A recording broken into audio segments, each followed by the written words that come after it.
Je me suis rendu compte que je m'adapte de mieux en mieux au Bénin pour de nombreuses raisons, mais aussi parce que j'ai changé ma façon de parler. Et quand je dis ça, je ne parle pas du fait de prendre un accent ou alors d'avoir commencé à apprendre le fond, mais je parle vraiment du fait d'intégrer des expressions béninoises dans mon lexique.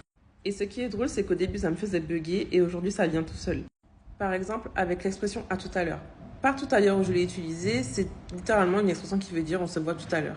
Et ici, c'est quelque chose qui est utilisé pour dire au revoir, même si on ne se revoit pas dans la même journée. La deuxième expression, je vous la donne en contexte. La première fois que je suis partie me faire coiffer dans mon salon ici, ma coiffure a duré à peu près 4 heures. Et pendant 4 heures, les coiffeuses ne cessaient de me répéter « bonne assise ». Au début, je ne savais pas trop quoi répondre. C'était plutôt bienveillant, j'ai senti ça.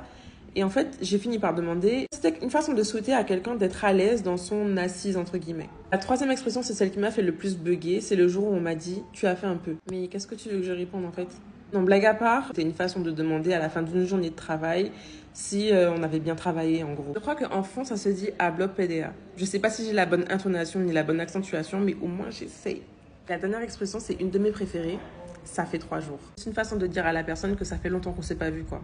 Il y a encore plein d'expressions auxquelles je ne pense pas forcément maintenant. Je ferai une partie 2 si jamais ça vous intéresse. Bisous.